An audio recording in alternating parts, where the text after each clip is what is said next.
Walt Whitman has somewhere a fine and just distinction between loving by allowance and loving with personal love.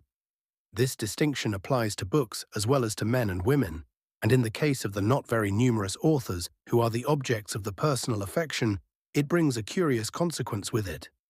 There is much more difference as to their best work than in the case of those others who are loved by allowance, by convention, and because it is felt to be the right and proper thing to love them. And in the sect, fairly large and yet unusually choice, of Austenians or Jannetes, there would probably be found partisans of the claim to primacy of almost every one of the novels.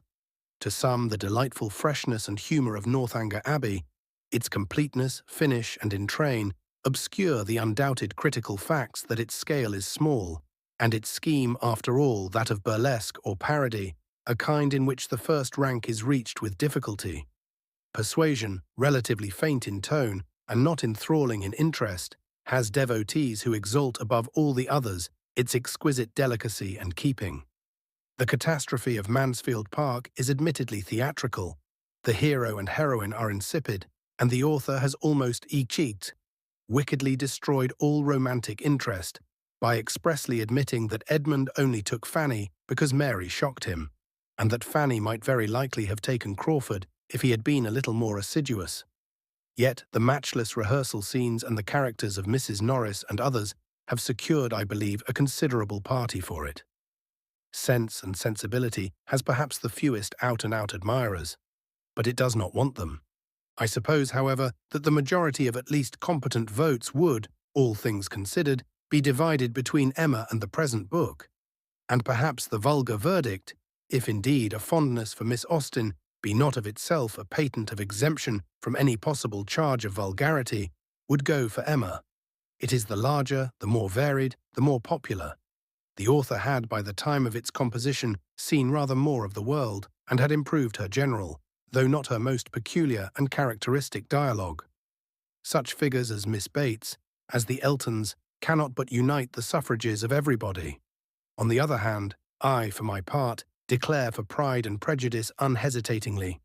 It seems to me the most perfect, the most characteristic, the most eminently quintessential of its author's works.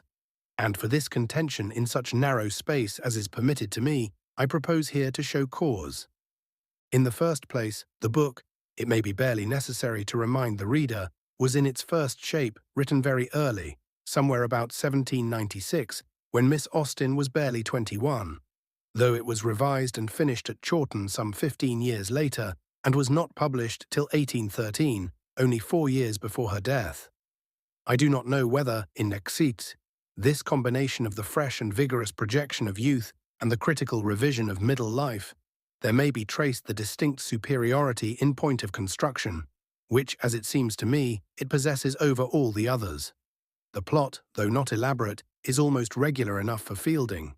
Hardly a character, hardly an incident could be retrenched without loss to the story. The elopement of Lydia and Wickham is not, like that of Crawford and Mrs. Rushworth, a coup de théâtre. It connects itself in the strictest way with the course of the story earlier, and brings about the denouement with complete propriety.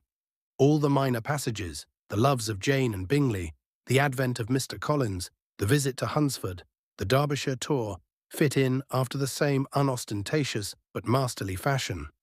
There is no attempt at the hide-and-seek in-and-out business, which in the transactions between Frank Churchill and Jane Fairfax contributes no doubt a good deal to the intrigue of Emma, but contributes it in a fashion which I do not think the best feature of that otherwise admirable book, although Miss Austen always liked something of the misunderstanding kind, which afforded her opportunities for the display of the peculiar and incomparable talent to be noticed presently. She has been satisfied here with the perfectly natural occasions provided by the false account of Darcy's conduct given by Wickham, and by the awkwardness arising with equal naturalness from the gradual transformation of Elizabeth's own feelings, from positive aversion to actual love. I do not know whether the all-grasping hand of the playwright has ever been laid upon Pride and Prejudice, and I dare say that, if it were, the situations would prove not startling or garish enough for the footlights, the character scheme too subtle and delicate for pit and gallery. But if the attempt were made, it would certainly not be hampered by any of those loosenesses of construction which, sometimes disguised by the conveniences of which the novelist can avail himself, appear at once on the stage. I think, however, though the thought will doubtless seem heretical to more than one school of critics, that construction is not the highest merit, the choicest gift of the novelist. It sets off his other gifts and graces most advantageously to the critical eye, and the want of it will sometimes mar those graces appreciably, though not quite consciously, to eyes by no means ultra-critical. But a very badly built novel, which excelled in pathetic or humorous character, or which displayed consummate command of dialogue, perhaps the rarest of all faculties, would be an infinitely better thing than a faultless plot acted and told by puppets with pebbles in their mouths. And despite the ability which Miss Austen has shown in working out the story, I, for one, should put Pride and Prejudice far lower if it did not contain what seemed to me the very masterpieces of Miss Austen's humour and of her faculty of character creation. Masterpieces who may indeed admit John Thorpe, the Eltons, Mrs. Norris, and one or two others to their company, but who, in one instance certainly, and perhaps in others, are still superior to them. The characteristics of Miss Austen's humour are so subtle and delicate that they are, perhaps, at all times easier to apprehend than to express, and at any particular time likely to be differently apprehended by different persons.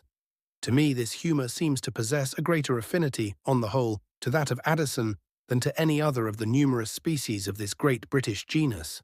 The differences of scheme, of time, of subject, of literary convention are, of course, obvious enough. The difference of sex does not, perhaps, count for much, for there was a distinctly feminine element in Mr. Spectator, and in Jane Austen's genius there was, though nothing mannish, much that was masculine.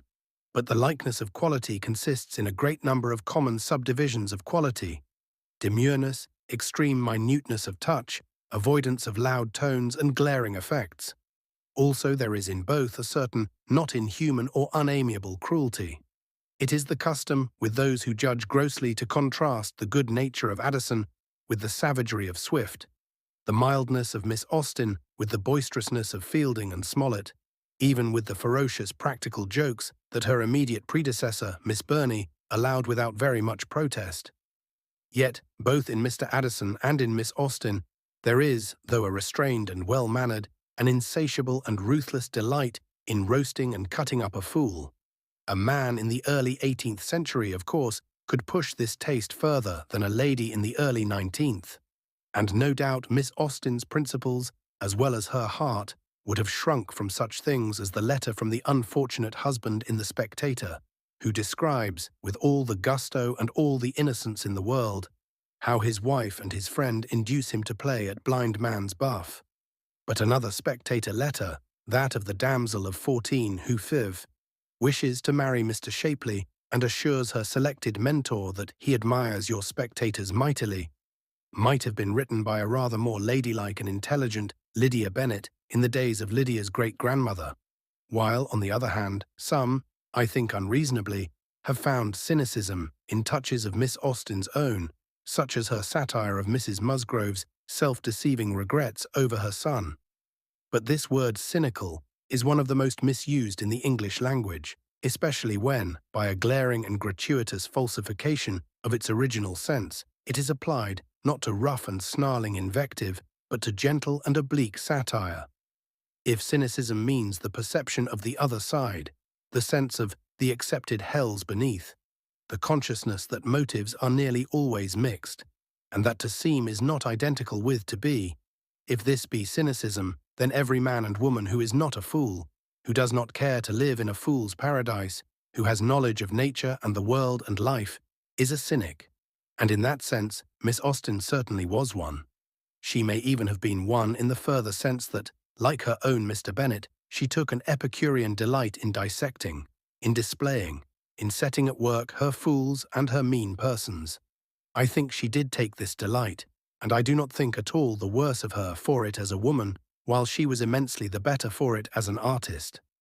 In respect of her art generally, Mr. Goldwin Smith has truly observed that metaphor has been exhausted in depicting the perfection of it, combined with the narrowness of her field, and he has justly added that we need not go beyond her own comparison to the art of a miniature read-alouds painter. To make this latter observation quite exact, we must not use the term miniature in its restricted sense, and must think rather of Memling at one end of the history of painting and Meissonier at the other, than of Cosway or any of his kind. And I am not so certain that I should myself use the word narrow in connection with her.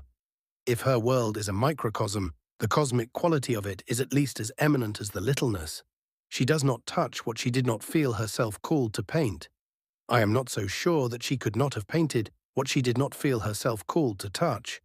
It is at least remarkable that in two very short periods of writing, one of about 3 years and another of not much more than 5, she executed 6 capital works and has not left a single failure. It is possible that the romantic paste in her composition was defective. We must always remember that hardly anybody born in her decade, that of the 18th century 70s, independently exhibited the full romantic quality. Even Scott required hill and mountain and ballad, even Coleridge metaphysics and German to enable them to chip the classical shell. Miss Austen was an English girl, brought up in a country retirement, at the time when ladies went back into the house if there was a white frost which might pierce their kid shoes, when a sudden cold was the subject of the gravest fears, when their studies, their ways, their conduct were subject to all those fantastic limits and restrictions against which Mary Wollstonecraft protested with better general sense than particular taste or judgment. Miss Austen, too, drew back when the white frost touched her shoes, but I think she would have made a pretty good journey even in a black one. Austen, for if her knowledge was not very extended, she knew 2 things which only genius knows. The one was humanity, and the other was art. On the first head, she could not make a mistake. Her men, though limited, are true, and her women are, in the old sense, absolute.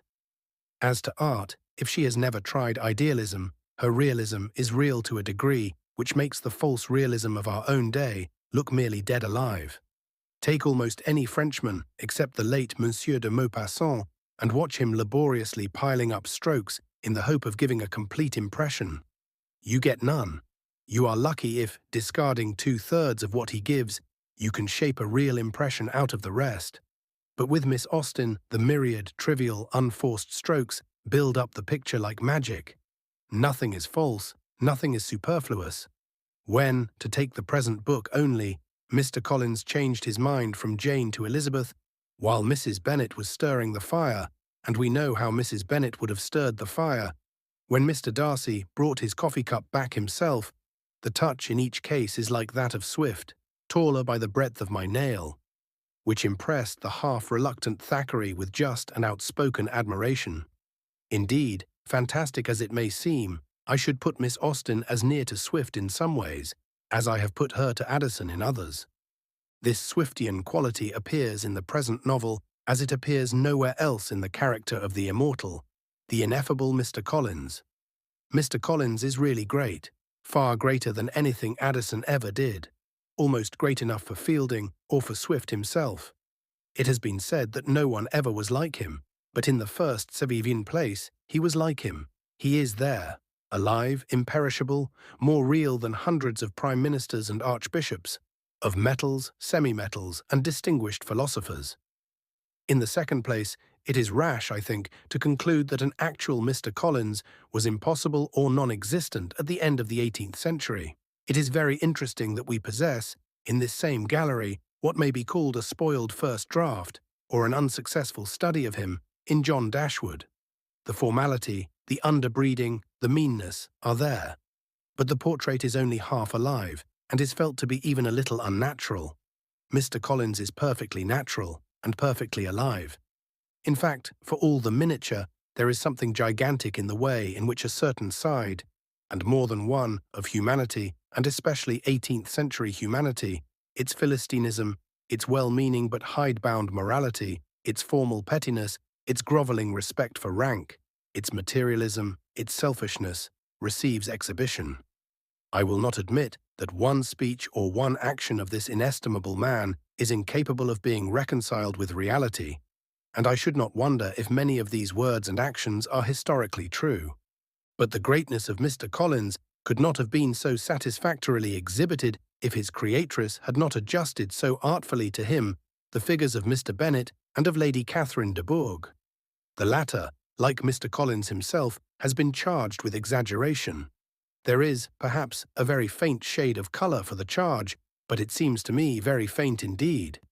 Even now, I do not think that it would be impossible to find persons, especially female persons, not necessarily of noble birth, as overbearing, as gaslisped, self-centred, as neglectful of good manners, as Lady Catherine.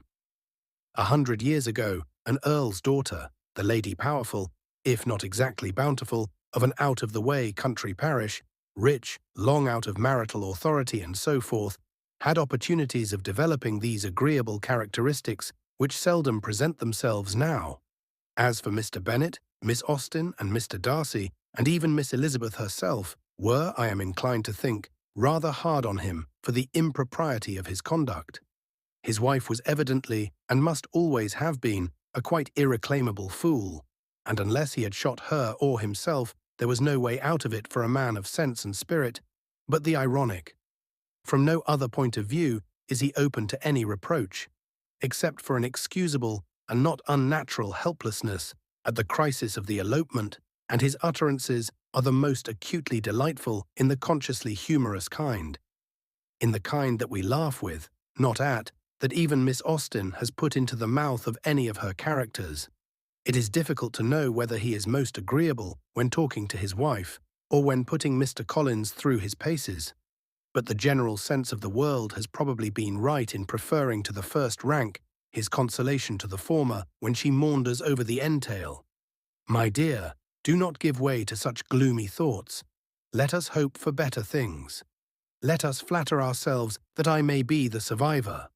And his inquiry to his colossal cousin as to the compliments which Mr. Collins has just related as made by himself to Lady Catherine, may I ask whether these pleasing attentions proceed from the impulse of the moment, or are the result of previous study?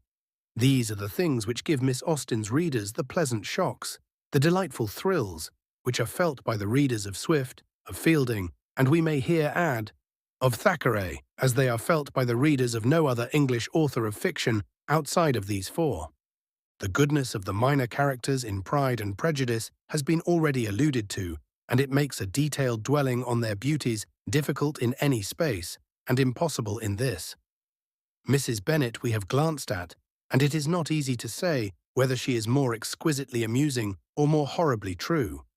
Much the same may be said of Kitty and Lydia, but it is not every author, even of genius, who would have differentiated with such unerring skill the effects of folly and vulgarity of intellect and disposition working upon the common weaknesses of woman at such different ages. With Mary, Miss Austen has taken rather less pains, though she has been even more unkind to her, not merely in the text, but as we learn from those interesting traditional appendices which Mr. Austen Leigh has given us, in dooming her privately to marry one of Mr. Phillips's clerks. The habits of first copying and then retailing moral sentiments, of playing and singing too long in public, are, no doubt, grievous and criminal. But perhaps poor Mary was rather the scapegoat of the sins of blue stockings in that Fordyce-belectured generation. It is at any rate difficult not to extend to her a share of the respect and affection and respect of a peculiar kind, doubtless, with which one regards Mr. Collins when she draws the moral of Lydia's fall.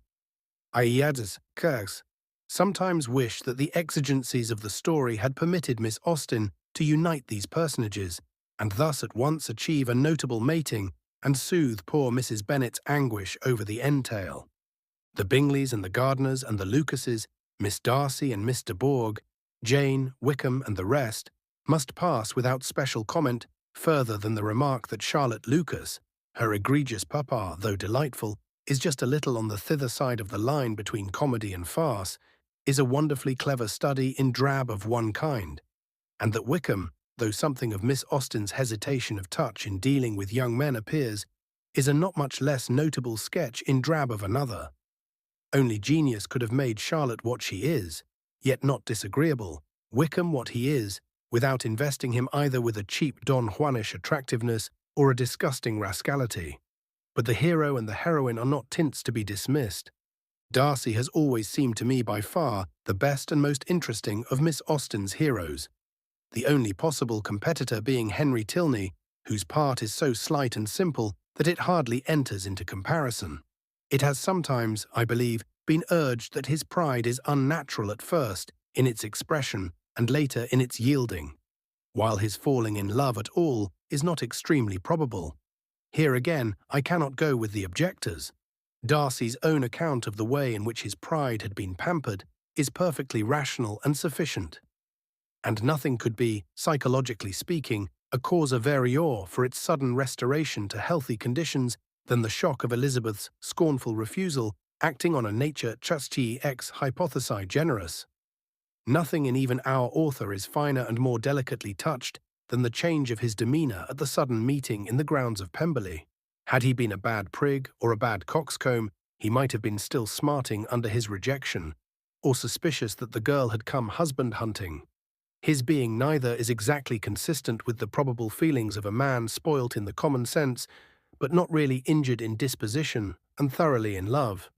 As for his being in love, Elizabeth has given us just an exposition of the causes of that phenomenon, as Darcy has of the conditions of his unregenerate state, only she has of course not counted in what was due to her own personal charm. The secret of that charm many men and not a few women, from Miss Austen herself downwards, have felt. And like most charms, it is a thing rather to be felt than to be explained. Elizabeth, of course, belongs to the Allegro or Allegra division of the army of Venus. Miss Austen was always provokingly chary of description in regard to her beauties, and except the fine eyes and a hint or two that she had, at any rate, sometimes a bright complexion, and was not very tall, we hear nothing about her looks. But her chief difference from other heroines of the lively type seems to lie first in her being distinctly clever, almost strong-minded in the better sense of that objectionable word, and secondly in her being entirely destitute of ill nature for all her propensity to tease and the sharpness of her tongue. Elizabeth can give at least as good as she gets when she is attacked, but she never scratches, and she never attacks first. Some of the merest obsoletenesses of phrase andtage manner give one or two of her early speeches a slight pertness, but that is nothing, and when she comes to serious business, as in the great proposal scene with Darcy, which is, as it should be, the climax of the interest of the book, and in the final lady's battle with Lady Catherine, she is unexceptionable. Then, too, she is a perfectly natural girl. She does not disguise from herself or anybody that she resents Darcy's first ill-mannered personality with as personal a feeling. By the way, the reproach that the ill manners of this speech are overdone is certainly unjust. For things of the same kind, expressed no doubt less stiltedly but more coarsely, might have been heard in more than one ballroom during this very year from persons who ought to have been no worse bred than Darcy. And she lets the injury done to Jane and the contempt shown to the rest of her family aggravate this resentment in the healthiest way in the world. Still, all this does not explain her charm, which, taking beauty as a common form of all heroines, may perhaps consist in the addition to her playfulness, her wit, her affectionate and natural disposition, of a certain fearlessness very uncommon in heroines of her type and age. Nearly all of them would have been in speechless awe of the magnificent Darcy. Nearly all of them would have palpitated and fluttered at the idea of proposals, even naughty ones, from the fascinating Wickham. Elizabeth, with nothing offensive, nothing veraginous, nothing of the new woman about her, has by nature what the best modern, not new, women have by education and experience, a perfect freedom from the idea that all men may bully her if they choose, and that most will stay away with her if they can. Though not in the least impudent and mannish grown, she has no mere sensibility, no nasty niceness about her. The form of passion common and likely to seem natural in Miss Austen's day was so invariably connected with the display of one or the other, or both of these qualities, that she has not made Elizabeth outwardly passionate. But I, at least, have not the slightest doubt that she would have married Darcy just as willingly without Pemberley as with it, and anybody who can read between lines will not find the lovers' conversations in the final chapters so frigid as they might have looked to the Della Cruscans of their own day, and perhaps do look to the Della Cruscans of this. And after all, what is the good of seeking for the reason of charm? It is there. There were better sense in the sad mechanic exercise of determining the reason of its absence where it is not. In the novels of the last 100 years, there are vast numbers of young ladies with whom it might be a pleasure to fall in love. There are at least 5 with whom, as it seems to me, no man of taste and spirit can help doing so. Their names are, in chronological order, Elizabeth Bennet, Diana Vernon, Arjemone Lavington, Beatrix Esmond, and Barbara Grant. I should have been most in love with Beatrix and Arjemone. I should, I think, for mere occasional companionship, have preferred Diana and Barbara. But to live with and to marry, I do not know that any one of the 4 can come into competition with Elizabeth. George Saintsbury.